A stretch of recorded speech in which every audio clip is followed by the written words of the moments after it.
몇 년 전이었어요. 국내 모 은행이 만든 광고를 보고 제가 막 꺼이꺼이 소리를 내고 눈물을 흘렸던 적이 있었습니다. 내용은 그 광고의 내용은 이렇게 시작을 해요.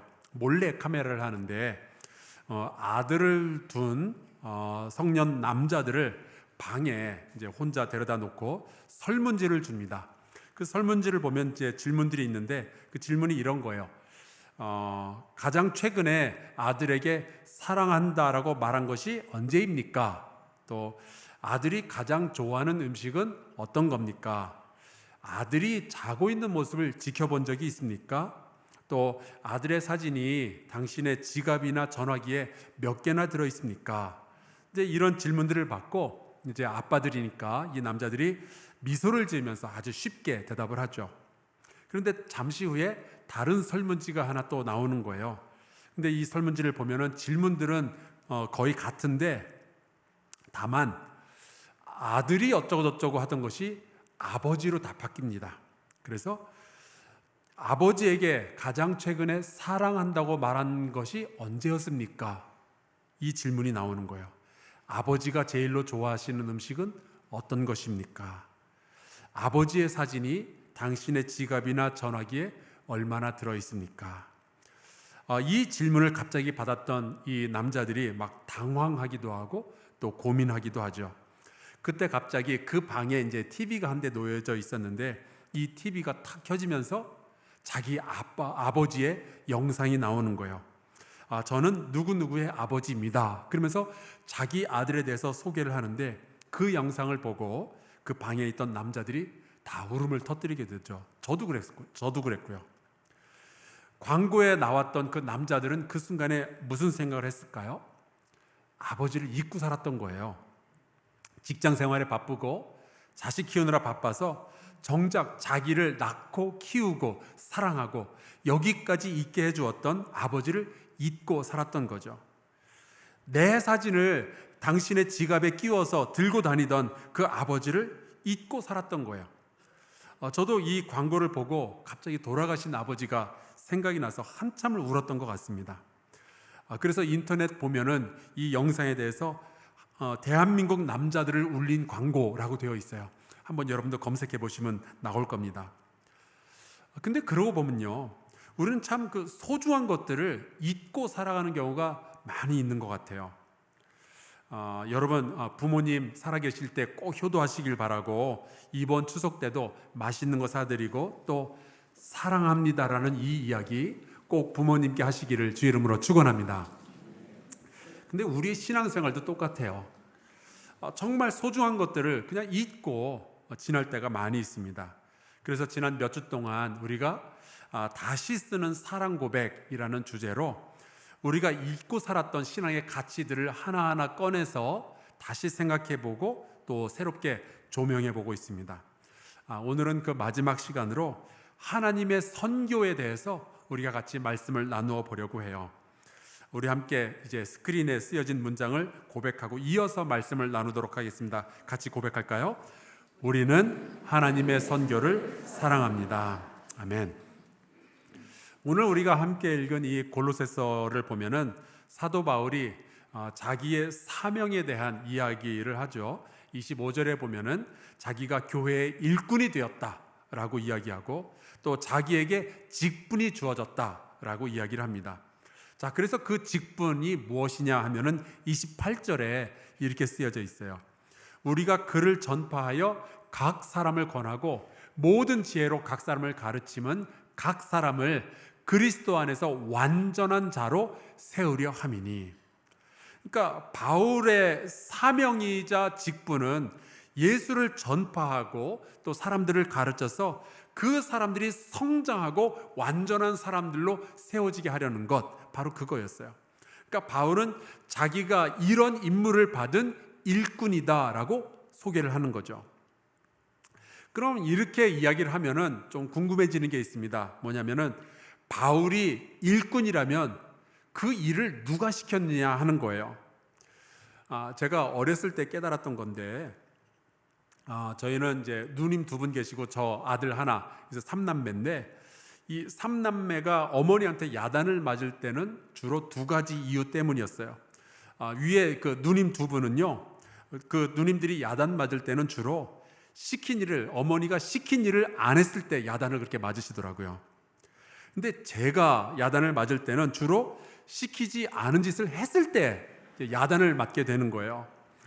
초등학교 2학년 때는 그 전구가 이렇게 불이 안 들어오니까 그걸 제가 고쳐보겠다고 전기가 지금도 통하고 있는 그 전선을 이렇게 입으로 물어 뜯다가 눈앞에서 보랏빛 불꽃이 확 튀는데, 그날 저는 어머니한테 위로를 받지 못하고 야단을 맞았어요. 왜 시키지 않은 짓을 또 해가지고 이런 사고를 치냐고. 근데 여러분, 사도 바울은요, 아무도 시키지 않은 일을 자기 혼자 내가 사명받았다고 그렇게 하는 것이 아니에요. 오늘 말씀에 보면 사도 바울을 일꾼으로 부르신 이가 계셔요. 사도 바울에게 임무를 주신 이가 있는데 그분이 바로 하나님인 거죠. 25절에 보면 사도 바울이 이렇게 고백을 합니다. 하나님의 말씀을 이루려고 내가 일꾼이 된 겁니다. 바울은 자기 스스로 복음을 전하겠다고 결정을 내린 것이 아니었고요. 먼저 하나님의 말씀이 성경에 기록이 되어져 있고 그 말씀을 이루기 위해서 내가 일꾼이 되었다라고 고백을 하는 거죠. 자, 그러면 또 이런 궁금증을 가질 수 있어요. 하나님의 말씀은 애초부터 왜 기록이 되었을까? 27절에 이렇게 기록했습니다. 하나님이 그들로 하여금 이 비밀의 영광이 이방인 가운데 얼마나 풍성한지를 알게 하려 하심이라. 이 비밀은 너희 안에 계신 그리스도이시니 곧 영광의 소망이니라. 하나님은요, 소원을 가지고 계시는 거예요. 뭔가를 하고 싶으신 거예요. 그게 뭐냐면은 이런 거죠. 이 비밀의 영광이 이방인 가운데 얼마나 풍성한지를 알게 하려 하심이라. 이 비밀이 바로 예수 그리스도시고요. 하나님은 아주 오래전부터 몸소 이 일을 해오시는 중이었고, 하나님께서 하시던 그 일에 바울 너도 동참해라 그래서 부르셨기 때문에 바울이 그 일을 임무로 받은 일꾼이 된 겁니다. 그래서 이제 바울이 안디옥에서 한참 재미있게 성도들하고 성경 공부하고 그러고 있었는데, 성령께서 바울과 바나바 두 사람을 따로 세우셔서 이 두 사람을 선교사로 보내시죠. 다른 도시에 가서 복음을 전하고 그곳에서 교회를 세우라 하시면서, 바로 여기에 선교에 대해서 가장 중요한 아주 핵심적인 고백이 하나 들어 있습니다. 여러분, 한사랑교회는 선교하는 교회죠. 여러분 알고 계십니까? 모르시는 분들은 오늘 아셔야 됩니다. 한사랑교회는 선교하는 교회입니다. 그래서 우리는 이걸 형용사로 싹 바꿔서 선교적 교회라고 부르기도 해요. 그런데 우리가 선교하는 교회고 선교적 교회이지만 우리의 선교를 하나님이 도우시는 게 아니고요, 하나님의 선교에 우리가 동참하는 겁니다. 선교의 주도권은 하나님이 쥐고 계시는 거예요. 가끔 이제 보면은 우리 교회에서 어떤 큰 연합 행사 같은 걸 할 때 다른 교회 장로님들이 이제 손님으로 오시죠. 근데 이제 그 장로님들이 워낙에 하시던 습관이 있으니까 우리 교회 오셔서도 막 우리 교회 직원들이나 우리 교회 목사님들한테 막 이거 해주세요, 저거 해주세요, 막 일을 시킬 때가 있어요.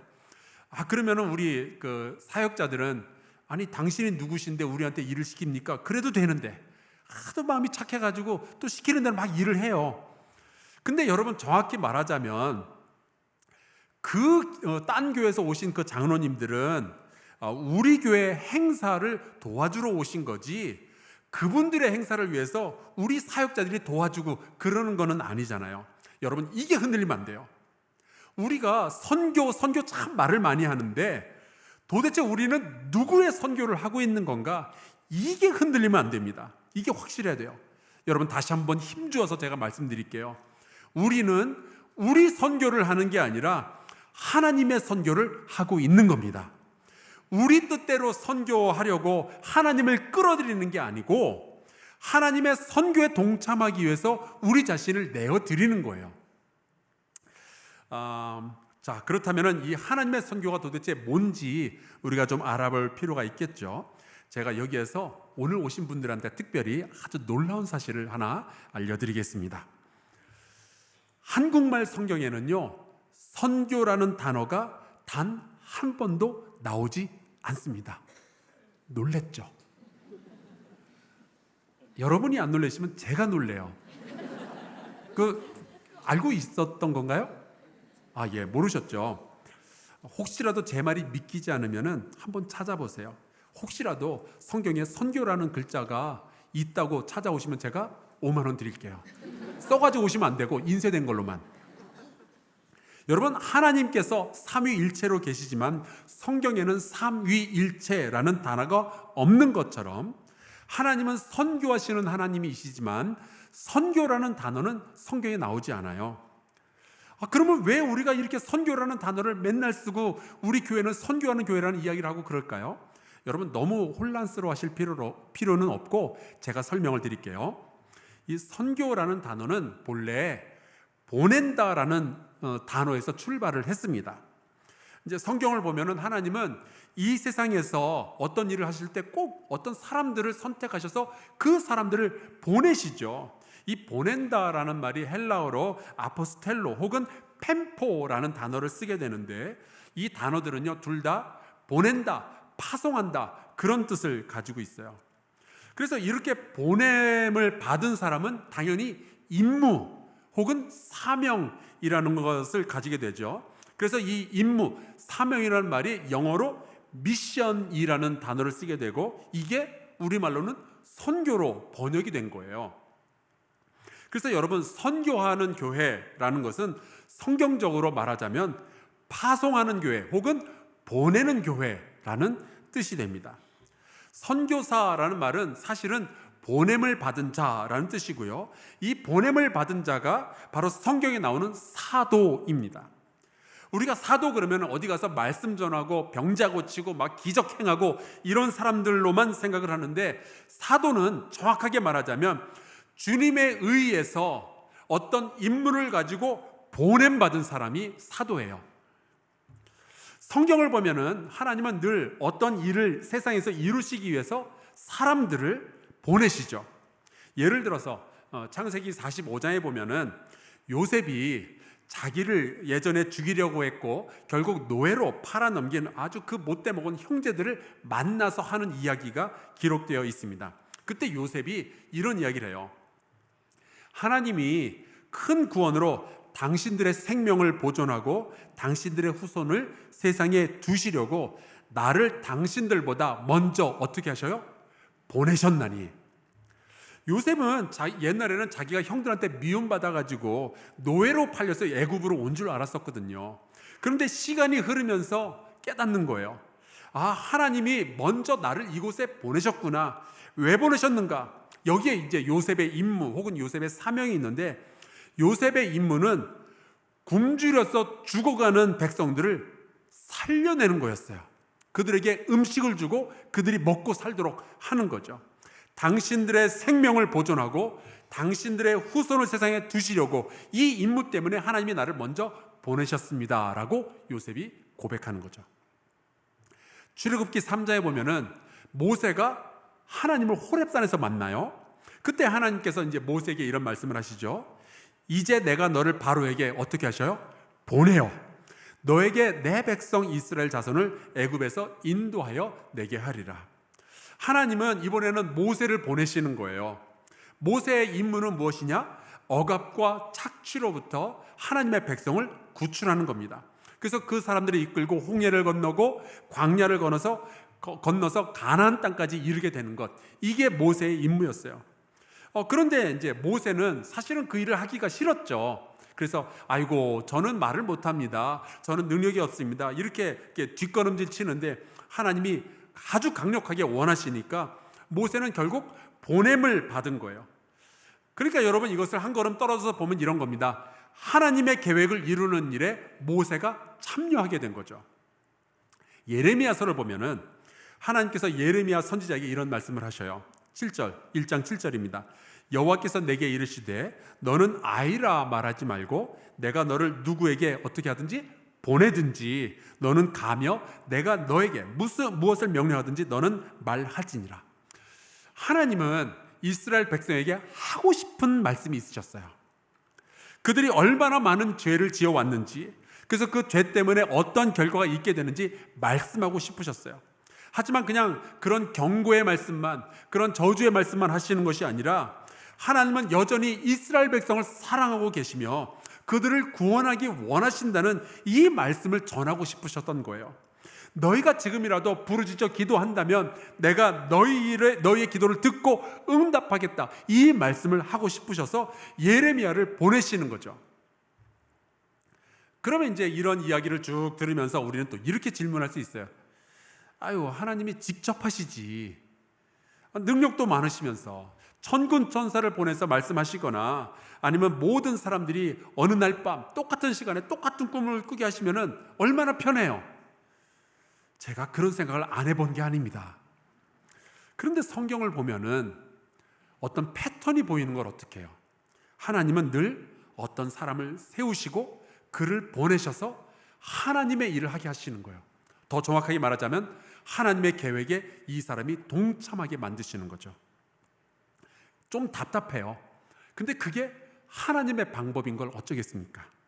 누가복음 4장에 보면은 예수님도 이런 말씀을 하셔요. 주의 성령이 내게 임하셨으니 이는 가난한 자에게 복음을 전하게 하시려고 내게 기름을 부으시고 나를 보내사 포로된 자에게 자유를, 눈먼 자에게 다시 보게 함을 전파하며 눌린 자를 자유롭게 하고. 여러분, 하나님은 늘 하나님의 뜻을 이루기 위해서 누군가를 부르시고 또 그를 보내시는 하나님이신 거예요. 누군가는 굶주리는 사람을 먹여 살리라고 보냄을 받았고, 누군가는 억압과 착취 아래에 있는 백성을 구하라는 보냄을 받게 되는 거죠.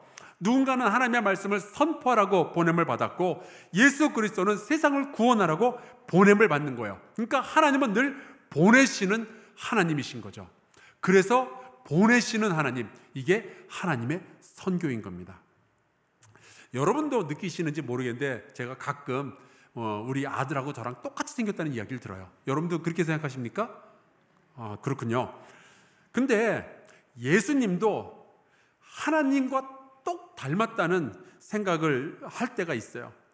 예를 들어서 이런 거죠. 아버지께서 일하시니 나도 일하노라. 정말 닮지 않았어요? 그 아버지의 그 아들 아니에요? 요한복음 20장에 보면 이런 말씀도 있어요.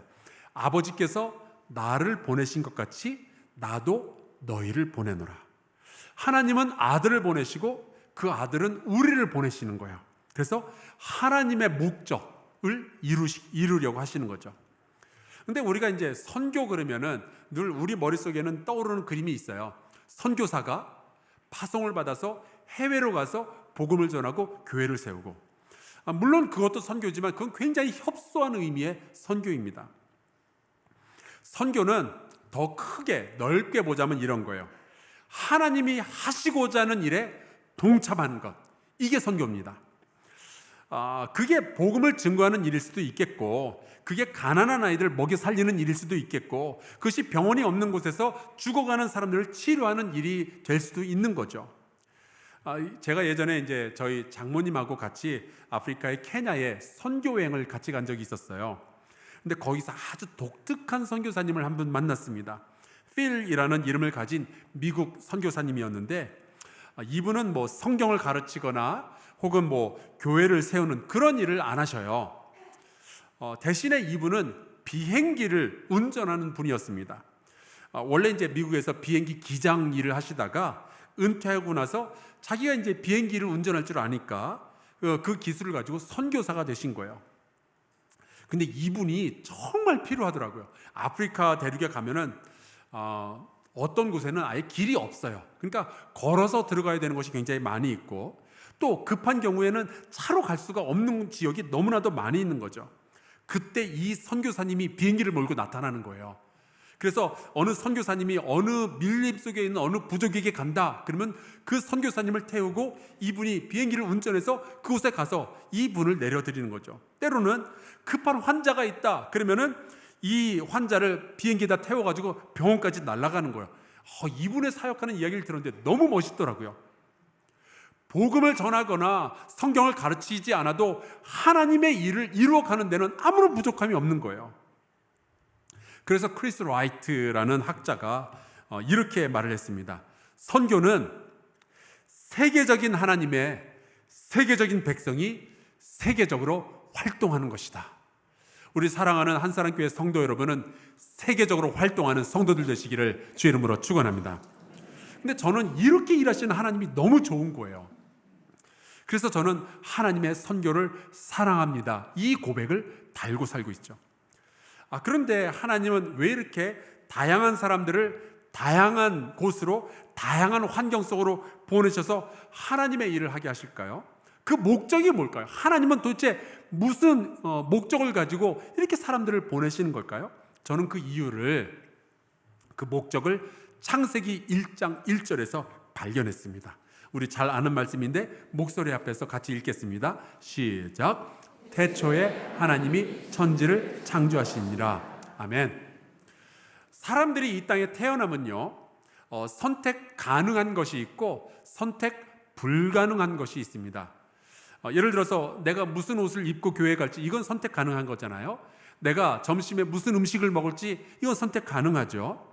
제가 연애할 때는 아내가 팥칼국수를 그렇게 좋아하더라고요. 그래서 팥칼국수 먹자 그러면 어쩔 수 없이 먹었어요. 선택의 여지가 없더라고요. 근데 지금은 제가 선택을 합니다. 안 먹습니다. 그런데 우리가 평생을 살아도 선택하지 못하는 것이 있어요. 예를 들어 부모님. 이거 우리가 어떻게 선택을 해요? 태어나면 이미 결정이 되어져 있는 걸. 여러분, 우리의 인생 가운데는 선택과 상관없이 내가 그냥 받아들여야 되는 사실들이 있어요. 그건 내가 믿든지 안 믿든지 상관없습니다. 이미 결정이 난 거니까. 하나님이 이 세상을 창조하셨다는 것은요, 이미 결정된 사실이에요. 세상 사람들이 믿든 안 믿든, 혹은 과학이 그걸 증명을 하든 못하든, 혹은 철학자들이 무슨 이야기를 들이대도 아무 상관없어요. 하나님은 이 세상을 창조하셨고 우리는 그것을 그냥 받아들일 수밖에 없습니다. 자, 그러면 여기서부터 출발해서 이런 생각을 할 수 있죠. 하나님이 우리를 왜 사랑하실까요? 여러분이 도대체 뭐가 잘나서?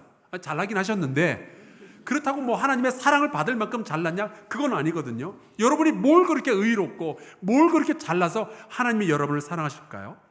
여러분, 하나님이 우리를 사랑하시는 이유는 내가 잘나서가 아니고 그 이유는 하나님에게 있는 거예요. 하나님이 이 세상을 창조하셨거든요. 하나님이 이 세상을 창조하신 후에 좋다라고 말씀을 하셨거든요. 하나님이 여러분과 저를 창조하셨어요. 그 말은 하나님께서 우리의 아버지시라는 뜻이에요. 그래서 하나님이 우리를 바라보고 사랑하는 것을 중단할 수 없으니까 여러분, 그게 창조의 참된 의미입니다. 하나님이 우리의 아버지이시다. 그런데 생각해 보세요. 하나님의 자녀가 100명이 있는데, 하나님이 창조하신 사람들이 100명이 있는데 그 중에 하나님을 믿고 따르는 사람이 10명, 그리고 나머지 90명은 하나님을 믿고 따르지 않는다면 그 아버지 하나님은 쉬실 수 있을까요? 하나님을 사랑하고 믿고 하나님을 따라가야 이 자녀들이 구원을 얻게 될 텐데, 이 자녀들이 복을 얻을 텐데, 이 사람들이 자꾸만 하나님 아닌 것들을 따라가고 하나님 아닌 것에서 복을 구하려고 하면은 하나님이 마음 편하게 쉬실 수 있을까요? 그럴 수가 없죠. 그래서 하나님이 계속해서 선지자를 보내시고 그 외아들 독생자 예수를 보내시고, 그리고 계속해서 사도를 보내시고 선교사들을 보내시는 거예요. 우리가 그런 찬양을 하죠. 세상 모든 민족이 구원을 얻기까지 쉬지 않으시는 하나님. 여러분, 그게 하나님의 선교예요. 이 양천구에 50만 명이 산다고 그럽니다. 통계적으로 보면은 그 중에 한 20% 정도가 기독교인이죠. 그러니까 한 10만 명 정도가 예수님을 믿는 거예요. 그 중에서 우리 한사랑교회에 한 3,000명 정도가 교회에 다니고 있어요. 그 중에서 집사가 700명, 권사가 500명. 그럼 1200명. 여러분 대단하지 않아요? 그런데 우리 하나님은 집사 권사가 1200명이냐? 내가 이제 좀 쉬겠다. 그 말씀을 못 하시겠는 거예요. 생각해 보세요. 세상에 어떤 부모가 자식이 다섯이 있는데 그 중에 4명이 집을 나가버리고 1명이 남았는데 하나라도 있으니까 내가 좀 쉬겠다. 그런 부모가 세상에 어디 있어요? 그래서 하나님은 그 백성을 다시 부르시고 이들을 하나님의 자녀로 삼으시고 이들을 구원하시는 일을 하는데 그 일에 하나님은 우리에게 너희가 동참하지 않겠냐고 부르시는 거예요.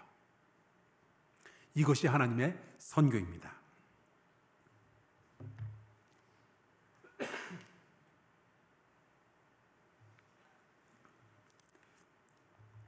오늘 예배가 끝나면은 하나님은 우리 집사님들, 우리 권사님들을 다시 다양한 곳으로 파송하실 거예요. 물론 교회에 여러 봉사활동이 있죠. 하지만 여러분을 집으로 파송하실 거고 여러분을 일터로, 직장으로 파송하실 거예요. 여러분을 여러분의 자녀들에게 파송하실 거예요. 우리 자식들은 왜 이러냐 싶지만 만약에 하나님이 여러분을 여러분의 자녀에게 파송하셨다면 생각을 다시 해봐야 됩니다. 나의 임무는 무엇일까? 이번 추석에는 하나님께서 여러분을 친척들에게 파송하시겠죠.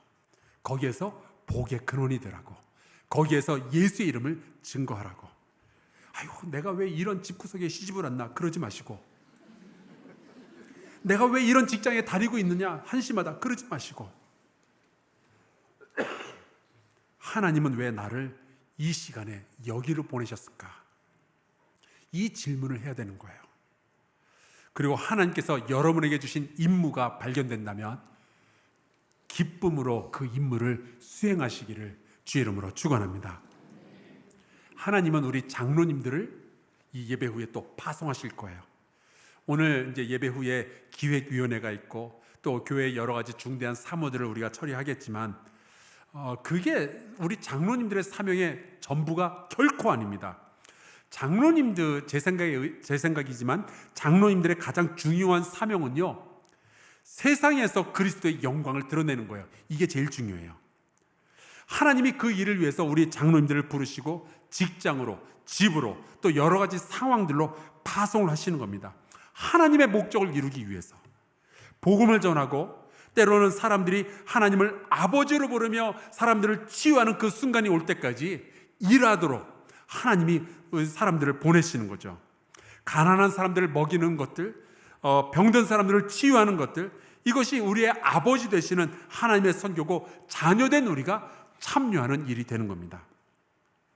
우리 한사랑교회 성도 여러분은 하나님 아버지의 선교를 사랑하며 그 하나님의 선교에 동참하는 귀한 하나님의 자녀들 되시기를 주 예수 그리스도의 이름으로 축원합니다.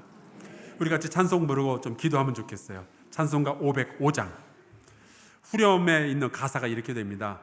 전하고 기도해 매일 증인되리라. 언제 한 번 되는 게 아니라 월화수목금토 매일매일 증인이 되리라. 세상 모든 사람 다 알고 그 사랑 알도록. 그것이 하나님의 선교고 그것이 우리가 하는 일이에요. 같이 찬양하겠습니다.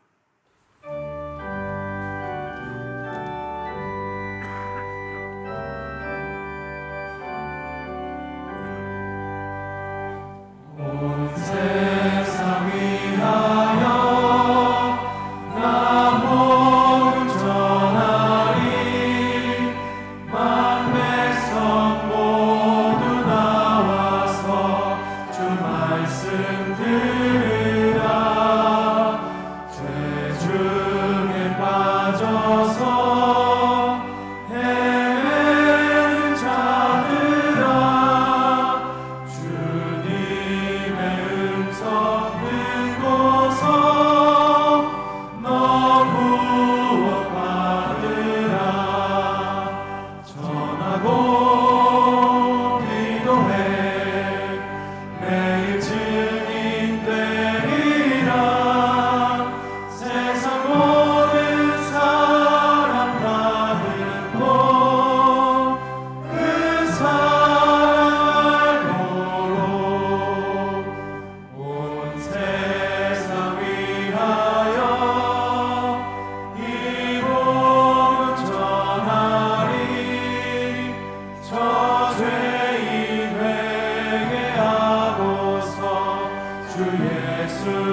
우리 같이 기도합시다.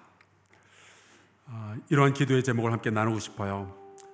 하나님, 우리를 복되게 하시려는 사명을 가지사 선교하는 하나님이 되어주시니 감사합니다.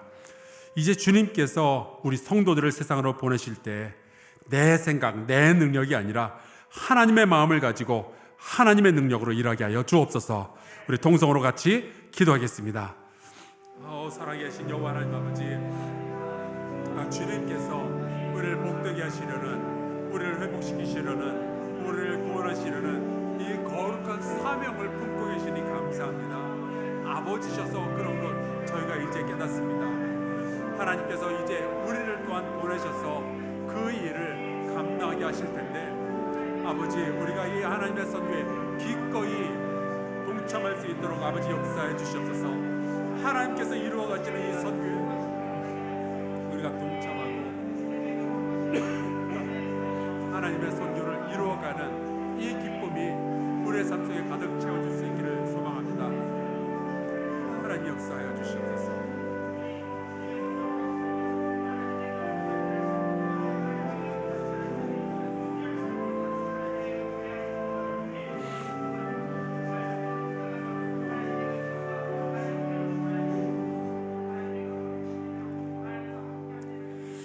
하나님 아버지, 예수 그리스도를 통하여 우리가 죄의 용서와 구원받은 하나님의 백성 되게 해주시니 감사합니다. 우리를 창조하시고 우리의 아버지 되시는 하나님은 온 땅과 열방에 복주기 원하시는데 우리 교회가 쓰임받게 하여 주시옵소서. 나 하나 구원받는 것에서 만족하고 그냥 숨어버리는 것이 아니라 하나님의 선교를 사랑하며 그 하나님의 선교에 동참하는 것을 기쁨으로 여기게 하여 주시옵소서. 우리 한사랑교회 모든 선교 활동이 하나님 아버지의 성품을 반영하게 하여 주시옵소서. 하나님의 이름이 온 세상에 알려지며 여호와를 아는 지식이 세상에 충만해질 때까지 선교가 멈추지 않게 하시고 하나님의 선교에 기쁨으로 참여하는 우리 성도들 되게 하여 주옵소서. 예수 그리스도의 이름으로 기도하옵나이다. 아멘.